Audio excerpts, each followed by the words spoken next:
Wow. Here we are again. April 7th. This is a Monday. We don't usually do Mondays, We don't Dave. do Mondays. Mother Dave, Kirk McEwen, Mother's Podcast. And I finally decided, I figured out who you remind me of. And it's the great Rick Rubin. Rick Rubin. That's who you remind me of. Okay. That's a major compliment. Isn't it? I mean, I wish I had his hair, but what a... I don't know why. I don't know what it is. What a legend he is. Somewhere around here in the mush. Yeah, you know? I'll take that. He is super cool. Yeah. He is one cool character.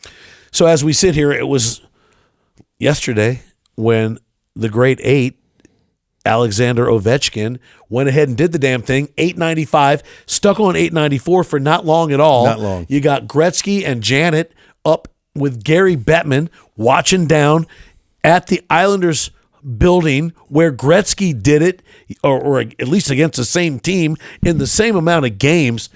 Amazing. Yeah, that was really cool. I didn't expect 895 games. That was cool. The Or same goals. amount of games. 1,400 895 goals, but yeah. 1,400 games. Yeah. That was super cool. My son got to go to the tying game on Friday night. That was really cool for Was him. that at That was home. Yes. Yeah. He got 2 goals that night. Oh, man. And I was watching on TV, and he was like going for that hat trick to try to get it at home. Every time the puck came down the ice, he was shooting. They were feeding him nonstop. He had a couple good shots, but couldn't get the hat trick. I like that he wouldn't take the open netter. Yeah, that was cool. You know what I mean? That was and cool. Marianne's like, that's, what? I was like, no, there's no Respect. sport in that. It's respect. Yeah. And they have so much respect for the game. And, there's just a lot of really cool things in hockey. Like Hockey's it's its own thing, man. It's its own thing. And they just had the rookie that started with the Caps, and Ovechkin went to his local bar up in Boston before the game, and he got to do a lap by himself before the game started. That was like a cool tradition I didn't know about. And he looks like he's going to be good too. Yeah. That young buck from Boston. So How into hockey are you? I mean, your son was there to see 2 goals right before the final. Before the breaking. Yeah. I was at Ovechkin's 500th goal. So, I go to like 4 or 5 games a year. I mean, I didn't, grow up a huge hockey fan, but it's such a fun sport. And they do a great job in DC. I really like going there. It's high energy. Yeah. Cool people. It's just a good vibe down there. And it's a really fun sporting event. I worked down in Tampa with Chris Dingman. It was Kirk and Dinger. This guy won 2 cups. Wow. I didn't know anything about hockey. Yeah. Listen, I grew up here in Maryland, and the Capitals came along in '74. They were awful forever. Yeah. They were bad. So being a young dude, I didn't really pay attention to this team down the street. I love the fact that Rod Langway skating around, no helmet. He was grandfathered cool. in, bro. He was cool. But they did have a good run there, because I remember some nasty games with the Islanders in the playoffs. In the 70s or 80s? No, this was like 80s. This was All right. 80s, maybe 90s. I want to say like in high school. They got better. I graduated in 86. So Scott Stevens. Scott Stevens was bad. But they had some sick games where they would go to triple overtime in the playoffs. Yeah. Just the energy of playoff games. Yeah. Like, I'm going to go to a couple playoff games. I mean, they got the best team in the league right now. So it's a lot of fun. Is that a President's Trophy? Did they win enough games? Don't you? Now, listen, I worked with a 2-time Cup winner, but I forgot a lot of the stuff I had to learn.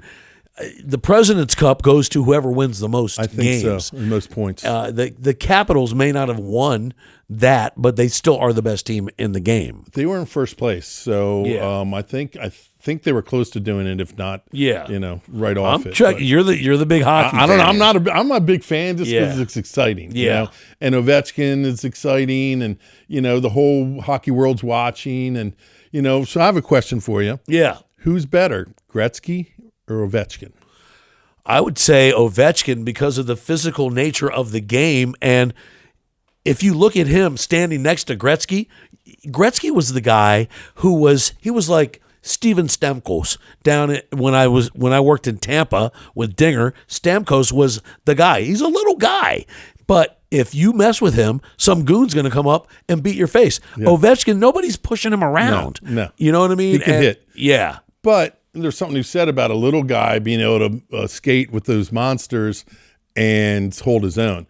I mean, to me, Gretzky really elevated the game, and he was so dominant during his era. And my kids, who always like the younger, guys, when we have those comparisons, say that he skated with a bunch of buffoons or plumbers. Cement heads, my buddy called. Yeah, but at the same time, he was so much better. He was graceful like Baryshnikov. Exactly. And he's got, I guess, 1,400 more assists than Ovechkin. Yeah, and that also playoff goals. He's outpaces Ovechkin. So you're tipping your hand. I'm tipping my hand to Gretzky because I kind of feel like when you make the whole team better, that's really showing how strong you are. Obviously, Ovechkin is great and maybe the best player of this era. But I got to give it to Gretzky for just how he controlled the game, how he, brought his team to more Stanley Cups. Classy like Fred Blassie, too. He's got 4 Stanley Cups. You remember when he got traded to L.A.? Yeah. And kind of brought hockey to America. That guy, Bruce, I forget his last name, gave away the farm to get Gretzky. I'm sure it helped, though. Just the sales, the attendance, just the vibe, just bringing the excitement of Canada hockey to the U.S. I didn't realize how many teams Gretzky was on. I mean, the Oilers, the L.A. Kings, Phoenix Coyotes, the New York Rangers. There might be one more I'm forgetting. Yeah. And he played for a bunch of teams. He did Here's play. the brother. I know a little bit of hockey. What's up? Yeah. A little bit. Yeah, man. I tell you what, Dinger, this guy I worked with, he won a cup with the Avs. That's cool. And then he won a cup with the Lightning. You mess with the guy who scores goals, he'd see him. He'd put his helmet on and he'd skate out and kick your ass. Don't do it again. And he'd skate back to the bench. I mean, how great is it they let him fight? I mean, it just makes it, there's no other sport like that. Yeah. And like when the Canada-U.S. game was happening in the first 2 minutes, they had 3 fights. Yeah. So exciting. I love when there's a fight the game before and they got a score to settle the next game and they'll face off and they're dropping gloves and right at the beginning of the game. I love that. You want to go? Yeah, let's go. Boom, drop the glove. And then at the end they're like, hey, good game. Yeah. Good game. Respect. I know you don't want to go there, but the Orioles, you're a passionate fan. You're a guy that loves your teams. Yeah. You love the Baltimore Orioles. I do love them. At Mothers, you guys have been there the whole way for 30 years since you've been around. But you're not feeling the team so far, Dave. Explain why. Yeah, I'm typically the eternal optimist when it comes to the Orioles. 18 years of not making the playoffs. Yeah. I'm the one that was saying this is our year. But this year, I'm just not feeling it. There's no energy behind the team. Ever since the All-Star break last year, we made those trades, and I think we regressed. And I don't feel any energy around the team. We have some injuries, but we didn't do much to improve the team. We lost, in my opinion, our 2 best players. And I don't feel like we've done enough to improve the team. And you're talking Corbin Burns. You couldn't get him back anyway. He wanted to be on the West Coast. Yeah, so. But we could have made a big signing. We could have made a big trade, to get an ace. We've got a couple stopgaps, and I think that's really going to hurt us. And it seems like, G-Rod, our young pitcher, is not coming around anytime soon. He's injured, and I really hate losing Santander. I mean, that guy put up 44 home runs last year. We got O'Neill as a replacement. He's like $5 million a year cheaper, and obviously I get the money thing, but Santerre seemed like he was getting better every year. He played good defense. He was an everyday player. And if we're making this turn and this new ownership, why didn't we keep him? I tell you, Santander wasn't Willie Mays in the outfield either. I mean, he wasn't the most graceful, but he made the plays. Yeah. He made the plays. And O'Neill, after this weekend, I mean, he's not an outfielder. He's a DH. And, we're swinging at balls in the dirt. I went to the day game against the Red Sox, and we just have no energy at the plate. They're just swinging at everything, and I don't feel any excitement around this team. 10 games in, we got 152 more games. It's a long season. I hope I'm wrong. I hope I'm wrong. Too. But I mean, 2 years ago, we were, had so much energy. We were coming back in the 9th inning all the time. A lot of game comebacks late. I just don't see us doing that now. We're giving up. If we're down, we're out. Man, I don't even want to get into the Ravens Before we go there, I have one more question. Yeah. We went through the Gretzky and Ovechkin thing. Let's go Jordan, LeBron, because that's another good question that I'm having arguments with people over, and I'd like to get your opinion. It's getting harder because LeBron keeps going at such a rate. You'd think he'd drop off, but here he is at almost 40 years old, filling the hoop up and filling up his stats. I mean, he'll get 20 and 10. I mean, he'll do a triple-double. He's still going. Yeah. Michael Jordan's the greatest of all time. Come on, let's not get this twisted. Really. Yeah. Michael Jordan. Yeah. But the kids, I mean, my son's 13 years old, and he's all about LeBron. Yeah, and he never saw Jordan. He never saw Jordan. And I think that's the difference. Yeah. And I don't think longevity. What was it? How would you explain it to those that haven't seen who we're saying is better than this guy that we see every day? Well, I think the fact that he was so dominant and he was so much heads and tails better than everybody else. I mean, LeBron's good, and he's obviously gone to the All-Star game like 20 years, and he's one of the top players in the NBA. But Jordan was the best player by far in the NBA for his entire career. And, he won 10 all-defensive teams. He won 6 world championships in 14 years, and he went 6-0 in the finals, where LeBron's gone, I think LeBron's gone 4-6. So he's been to 10. Yeah. He's been to 10, but he's only won 4. That's true. Jordan's won the league scoring title, a handful of times more. I think LeBron obviously is up there in the top 10 players of all time because of his longevity, and he's been around. He's done it for forever. He gets the assists, he gets the rebounds.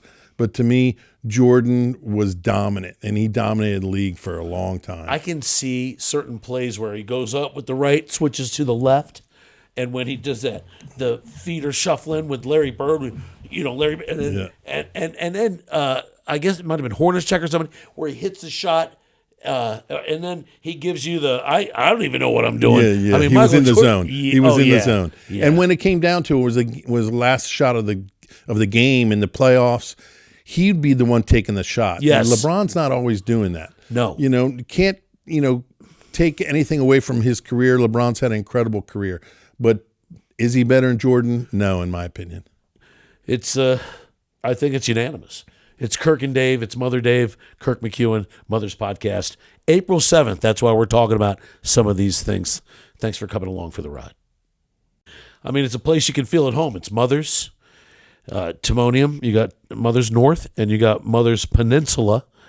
And I tell you what, I was at both last week. Nice. I went to Mother's North on Saturday, and then Sunday went and saw Doc Martin and the Flannels, little three-piece going on. Yeah. How was that? Hopped up and did some plush. Oh, did you? Yeah, nice. Billy and the guys. I saw Billy today. I was down there before I came up here. So the nicest guy who will ever pour you a drink and get up and sing a song. Yeah. And he's got such a great stage presence. He does. I love the way he shuffles around on stage. He kind of leans down a little bit. Yeah.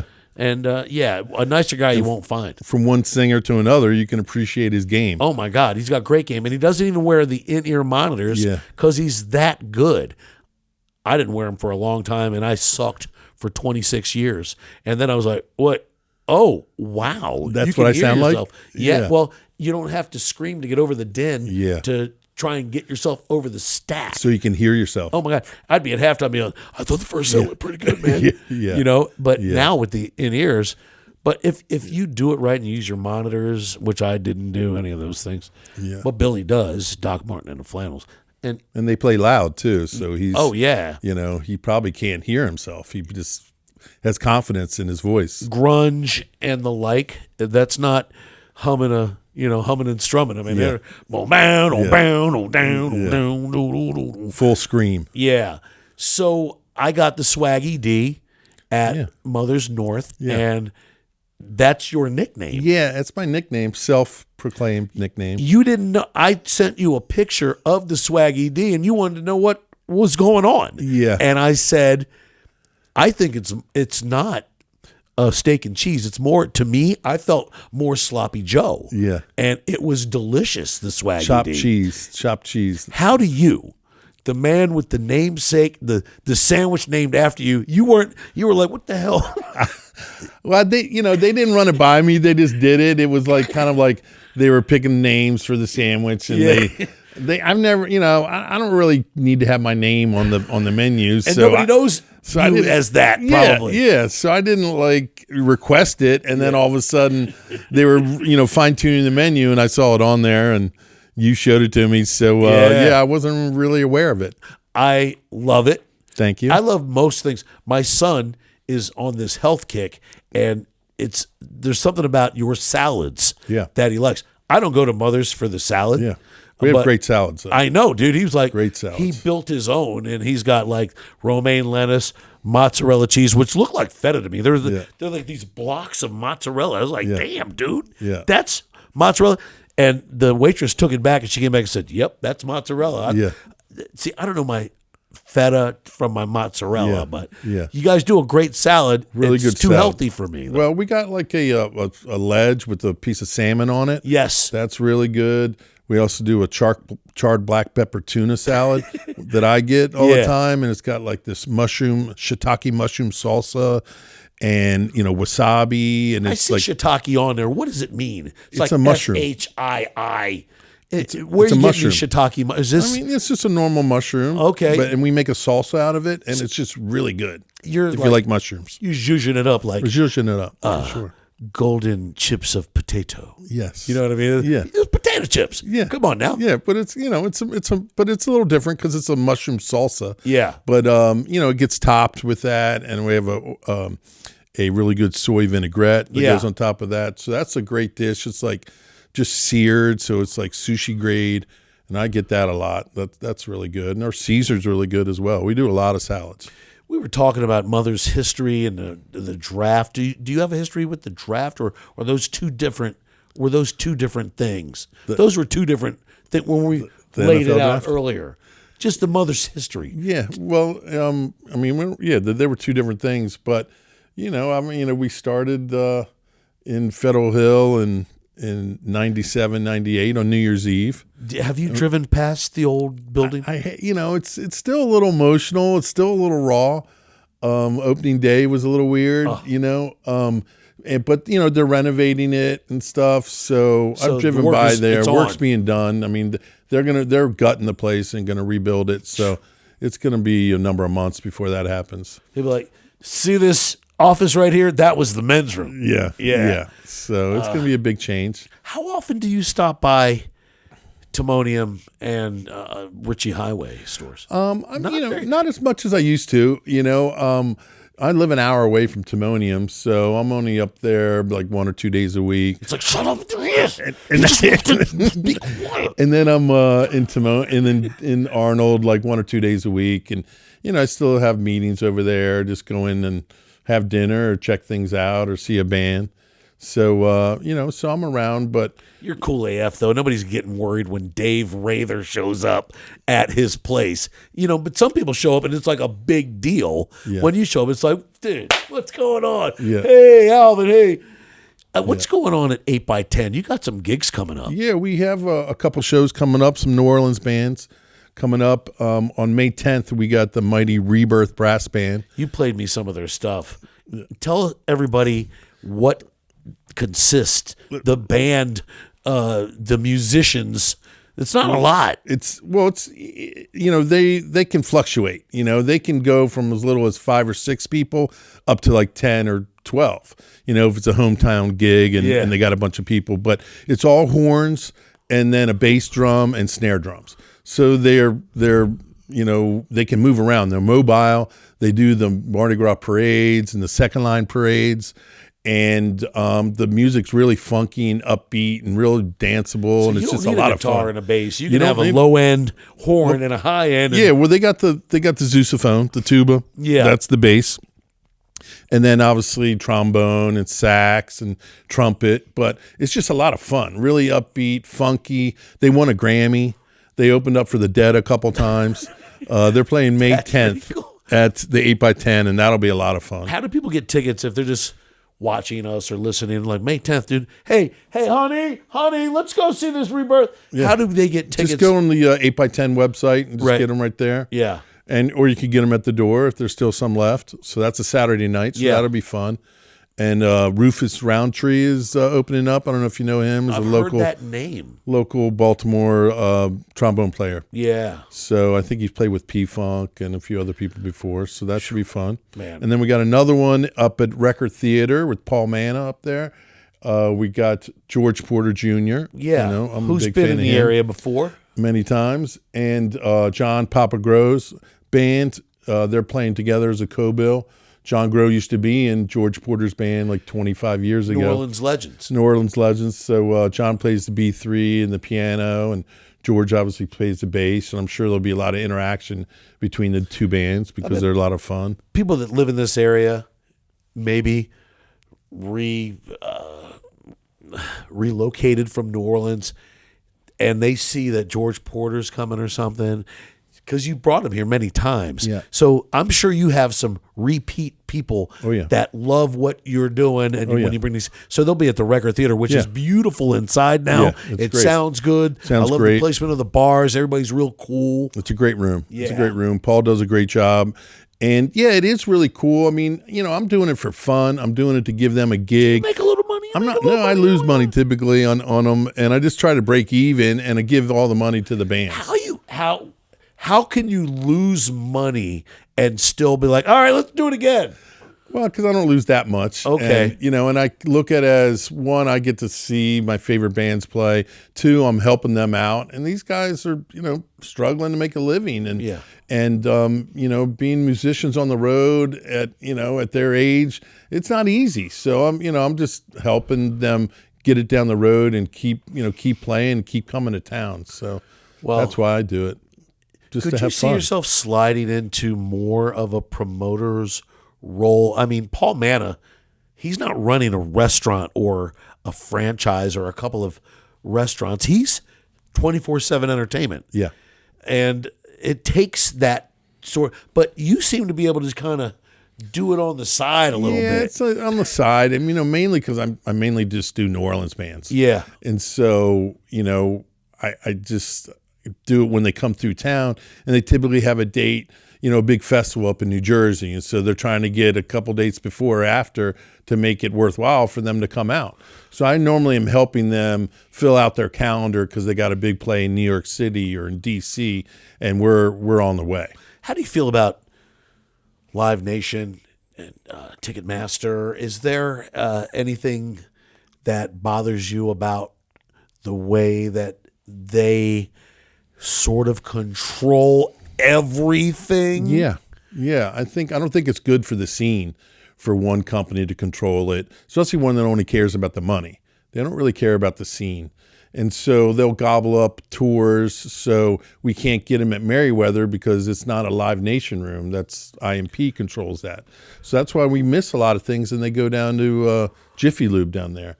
And and it becomes a monopoly, and then there's it's not good for the bands, or it's not good for the rooms.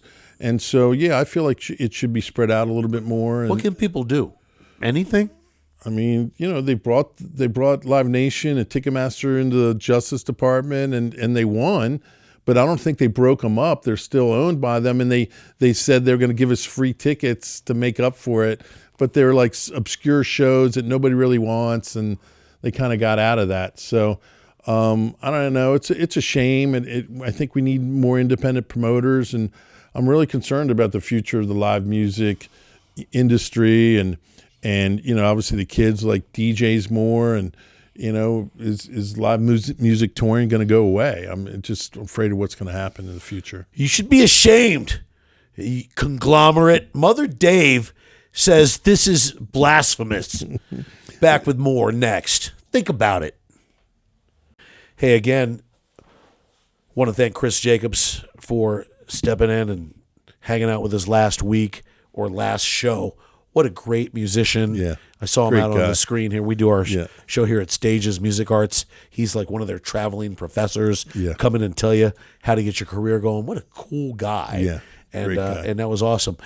New Orleans is is big with you, and we'll talk about Danette Colbert later, but it got me thinking about what happened in Rhode Island with this woman who is unidentified, who got cannabis from an unregulated source that was laced with fentanyl, and she died. 27 years old. Unreal. They found her at 2:34 in the morning on Thursday last week. As we tape here, it's April 7th, so this was early April. But fentanyl in cannabis, Unreal. I thought it was more of a powder, like if you're doing coke or maybe in your pills.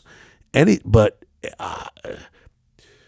I didn't see it in weed. And when we were younger, do you remember Paraquat?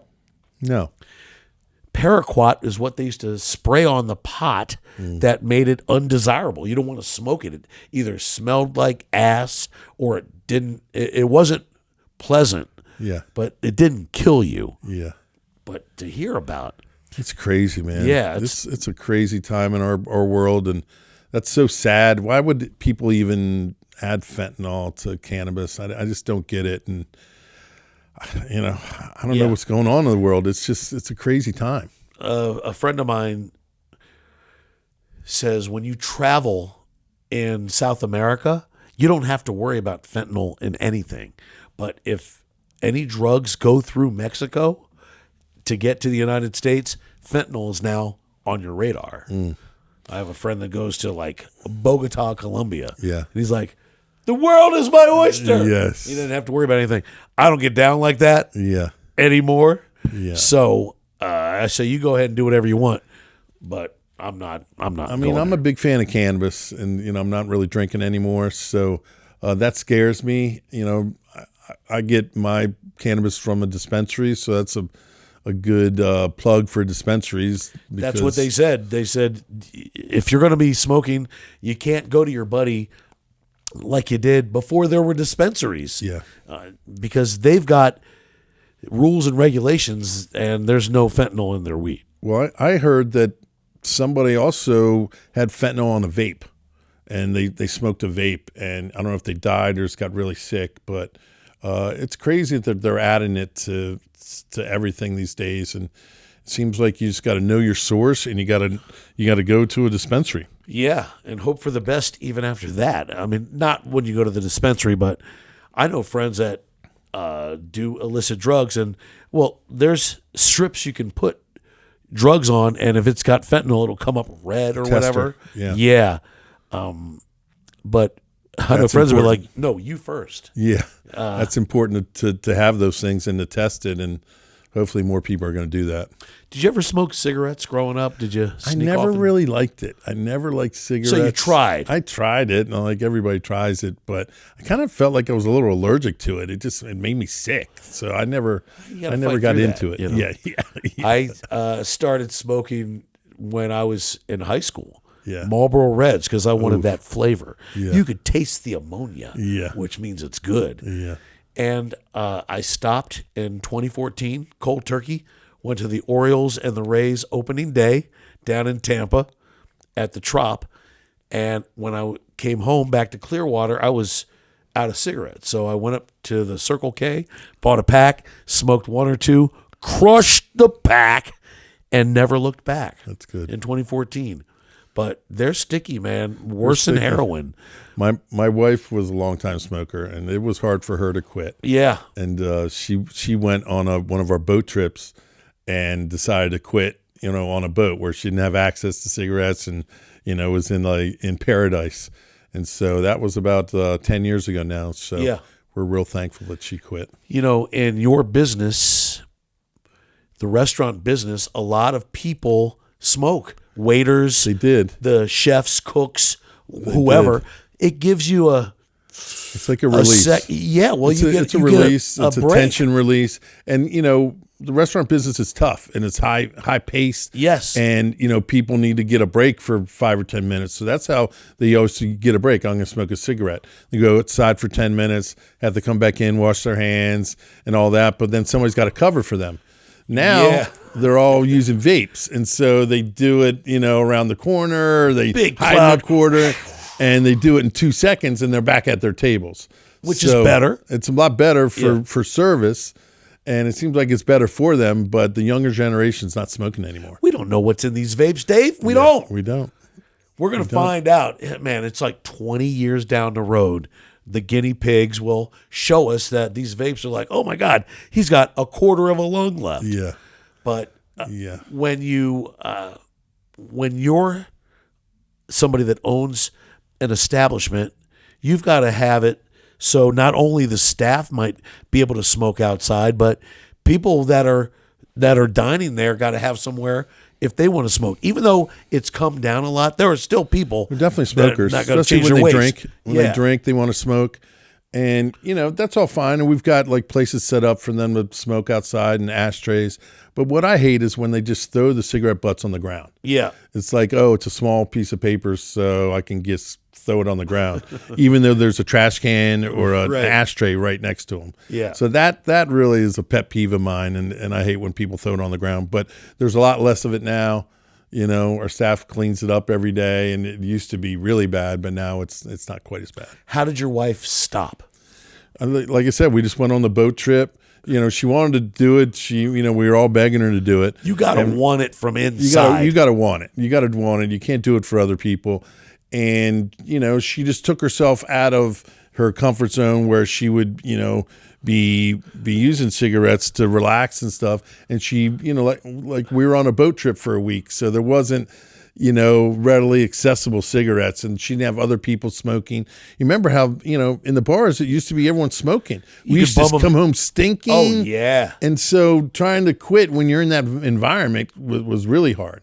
So it was good that they stopped that, and you couldn't smoke inside anymore. That really helped the restaurant business because, when people that didn't want to smell like smoke. Yeah, and you didn't want to eat if, you have all that smoking around. So it really helped the food business, and a lot of people that didn't like being in bars came back out because they stopped the smoking in bars. Oh, my God. If you're trying to smoke cigarettes and you got to give it like 2.5, 3 weeks before you go out and stand in a bar and drink a beer. Because as soon as you get that beer, you're going to see somebody smoking and you're going to be like, let me get one. Yeah. And then you're back in. God, when I stopped smoking and didn't go back in the store to buy cigarettes, I knew. I mean, they were $7.50 down in Florida. Yeah. I'm like, this is too much. And my daughter, she was 7 or 8 years old, and something smells like smoke, Dad. I'm like, damn it. Yeah. I mean, I would. And now they're like 15 or 20 bucks Are they a pack. really? Yeah, it's definitely with all the taxes. My friend goes to West Virginia every couple of weeks. Doesn't have to pay the taxes. That's a long way to go for some butts, but you do what you got to do. A habit's a habit. Yeah. And what about spit tobacco? I tried that once or twice, Come on, Dave. But, I just wasn't. It wasn't for me. Yeah. It wasn't for me. How about you? I was playing baseball for Old Mill. I had a nice red chaw. Big old tall red man. Old piece. Red and man. First base, clink, on that aluminum bat. I go back for the foul ball. I catch it, and I swallow a chaw of red man. And so I'm laying down. I'm spitting for the rest of the game. McEwen's out. Jones, you get in there.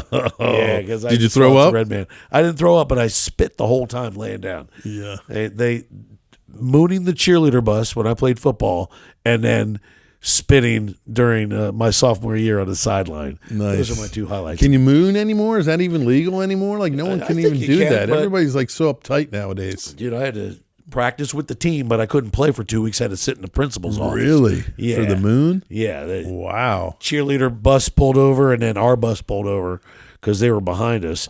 And the driver of the cheerleader bus said, "Coach, that one right there."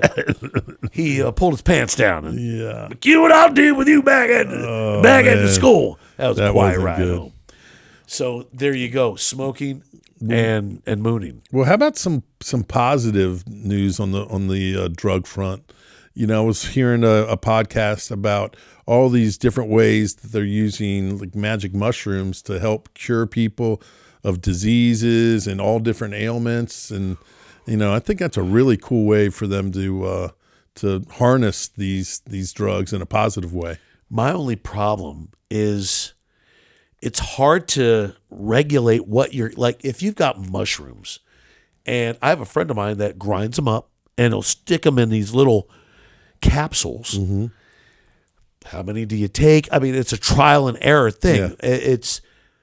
I'm never sure what to do. And microdosing is the deal. Well, they're selling them now, like in little pinches where you just feel a little bit. I haven't really tried them, but some of my friends use them, and they get just a little. They're just happy. They just get a little tiny buzz, but they're buying them already ground up, and it's a perfect amount for them. Where are they getting these? I know a lot of some of the dispensaries are selling them in different states. Yeah. I'm not sure where they're getting them, locally, but it's probably from a friend. But I remember being in college, coming over the hill in Greenbelt Road, and we came over the hill, and I was on mushrooms. The lights were incredible. I still remember it. I did acid. What's funny is when you're doing these things, you don't want to talk about it. Yeah. When you're doing the hard drugs, Yeah. like I've done drugs, Yeah. and I didn't want anybody to know. Yeah. Now that I don't do anything harder than cannabis, yeah, I don't mind talking you can about talk it. about the good old days Oh my God. and the memories. Yeah. But, on this podcast, they were talking about how this lady had Lyme's disease, and it took 4 years for them to diagnose it. And they started to give her little, magic mushrooms, and it transformed her life. And she was a teacher, and she, just looked at everything different, and she just felt like it gave her like a new lease on life, and it helped her with the psychological effects of Lyme disease. Transformative powers, brother. You Yeah. look at people that are in the military that go through PTSD, and they go away on these junkets or whatever, Yeah. and they try mushrooms. Usually it's in a tea that you got. You got the guy who's like a shaman or something, and you're like, and then they put a blindfold on you. You lay down and you trip your balls off. Yeah. But look at Aaron Rodgers and the ayahuasca. I mean, there's a lot going on. Yeah. How about you can lick a toad and get buzzed? Yeah, You better off the know what you're poison, doing, though. off It's the like poison. the fugu fish. If you Yeah. eat the wrong part of the fugu fish, you'll die. Yeah. So it's best to have somebody to hold your Spiritual hand. Right. guide, advisor. And you never have a bad trip unless you go into something in a bad way. It's Yeah. like, I just got fired. Let me eat some Yeah. acid. No, Yeah. don't do you that. want to have good headspace Yeah, before you exactly. get psychedelic. And, I always, thought it was a fun way to just let loose and kind of get rid of your problems for the day, and kind of, to me, it like cleared out my cobwebs and kind of reset me. And it gave me like a jump start to like just move forward in life. And so I always thought it was a mental, it was a healthy mental thing for me that allowed me to just kind of recharge. Yeah, we're gonna break here. Mom's gonna give me a phone number so I can get some mushrooms too. Don't even be jealous. I'll let you know how it goes on the next Mother's Podcast. New Orleans, 1994 Jazz Fest, man. I've only been one time. That was my first time. Was it? Yeah. I think it's 28 years ago or something. It's coming up at the end of April. Yeah. The beginning of May. I'll be going. I'm going. I know you should come. You probably haven't missed one since I have not 1994. I have not missed it since 1994. It's the best music festival in the world. I'll just give you the rundown real quick for everybody out there that hasn't been. It's a 10-day music festival. They have like 500 bands over the 10 days. There's 10 stages going simultaneously. The music is Zydeco. It's local, national. It's local. It's national. Some of the national bands this year that I'm going to see are Pearl Jam, My Morning Jacket, Lenny Kravitz, Santana, along with the Trombone Shorties and George Porters and Rebirth and Dumpster Funk and Galactic and, all those great New Orleans bands. Like, that's Dave. Hey, what's going on, man? Yeah. Good to see you. How you been? And we have a Maryland flag that we fly out there.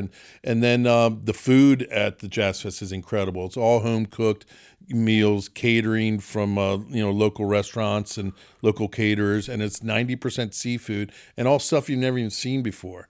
all crawfish and everything. You out there all 10 days? No, I go for the second weekend, so I typically go for 5 or 6 days. Yeah. And the festival is Thursday, Friday, Saturday, Sunday. So we'll go probably 3 out of 4 days now that we're getting older. And Would you say trifecta is a little tiny? We don't have anything like there's Jazz nothing like Fest. that in the world. It's the most unique festival.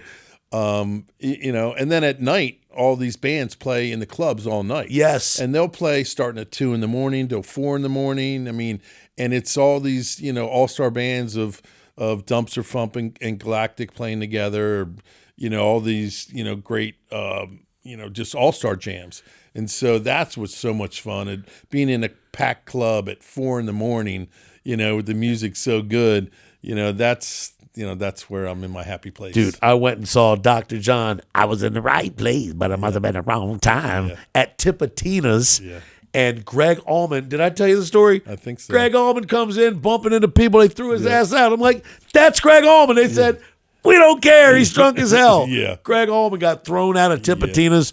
I was upstairs with Dr. John. He gave me his business card, a little drawing with his hair and everything, a little chapeau. Yeah. But New Orleans, we were talking about it off mic. There is a little bit of a dark side to it, and there's a woman named Danette Colbert who wreaks havoc on Bourbon Street and did for years. Guys come down there, they're looking for a good time. They might get deep into the cups, and then here's this woman all dressed up, ready to go, and she might throw some booty at you, and so you think everything's all right. You've got control of yourself. You go back. She slips you a Mickey. Next thing you know, she's got your phone, your money. She did this to so many guys. There was sort of a support group between 3 or 4 guys, and they're like, I can't believe I let this woman do this, and she's going to kill somebody. Yeah. And sure enough, at the Super Bowl in New Orleans this past year, there was a guy from like Telemundo from Kansas City, and she slipped him Xanax and something else. He's dead, but they caught her. I had friends that went down for a Redskins at the time, Saints game. They were dancing around at some bar, brought some girls back to their place. When they went to sleep, the girls got up and grabbed their wallet and watches and rolled. Yeah. So you've always got, it's a good time. It's almost like Vegas. Yeah. Same things happen where your guard is down, there's money and drinks and booty, and next thing you know, you're in a bathtub with ice and your kidneys are gone. Well, yeah, you gotta keep your head about you. And once you're in the bag and had a few drinks, you can get taken advantage of. Yes. And in the French Quarter, there's a lot of maybe rougher types that kind of look for people that are in the bag and stumbling home so they can grab their wallet or something. That's why you gotta look you got to look dangerous. Talk to yourself. Mumble to yourself. Laugh every now and then. Or look just unapproachable. And not just be by yourself. Yes. If you're drunk, hopefully your buddy's not so drunk and he can get you home. So, buddy system. You got somebody there looking out for you. But I had a story of, one of our, manager trips. We took a bunch of the managers down to New Orleans, and they were all having fun and hanging out, and started to meet some guys on the street, and they want to go back to the hotel room to smoke a joint. And next thing you know, they go in the hotel room, the guy hits him with the gun, knocks him cold, concussion, steals everything out of his room. And I mean, he could have killed him. And so, no doubt, you got to have your head about you. You got to, not bring people back to your hotel room. That's definitely a big no-no. And, you learn a valuable lesson, but that can happen anywhere, Baltimore, any big city, but you just got to have your head about you. I really enjoyed New Orleans. We walked through an area called Boys Town. Do you know about that? Sure. Oh, my God. I was getting my bag grabbed and everything. Guys were, I guess they thought I might have been gay because I got big legs and a big butt and I was in a good mood. But I wasn't. You're sexy. I'm very heterosexual. Yeah. Boys Town was challenging to get out of that. There's a big gay district down there, and they like to have fun. They have a big parade there. I think around hurricane time in September, and there's like a whole district down at the end of the French Quarter. Yeah. So it's got all types. There's all types of of fun in New Orleans, from family fun to live music and great food and some dirty, seedy stuff. The strip clubs there on the in the French Quarter can get wild. Oh, when the Saints come marching in. Yeah, man. Oh, Satchmo and, somebody dies and they have a big old party in the street and everything. I bet. Second line. Is that what they call it? It's called a second line. It's like a parade. Yeah. Typically they're behind the casket. Yeah. And they do a slow dirge on the way to the cemetery where they put them in the ground, and then on their way out they're celebrating their life. A little bit. They're ramping it up. People are dancing and celebrating their loved one that's gone home. But I bet just like people that come to, I don't know, a wedding reception, uninvited. You don't know everybody at a wedding reception.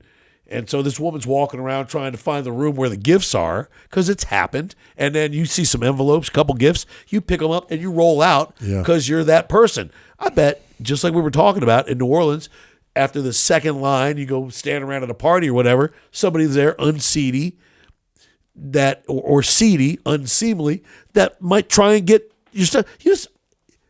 Even at a like a wedding reception, a funeral, those are times where you let your guard down. You can get bopped on the head with a gun and almost die. Yeah. Yeah. Yeah. I mean, it's a great place, and we love it. Yeah. But you gotta be aware of your surroundings It's at just all like times. Baltimore. Nothing good happens after 2 a.m. So no matter where you are. Yeah, you got to close that hotel up tight and stay in the right spot. Yeah. Just like Baltimore. Keep your friends. Keep your friends around you. Yeah. Don't go off on your own. Keep your friends closest and your enemies closer. So, yeah, man, you'll be back down there. When is it this year? May? I go April 30th to like May 5th. Yeah. So got a lot of good stuff, a couple late night shows, 2 a.m. shows, and looking forward to it. It's the best festival there is.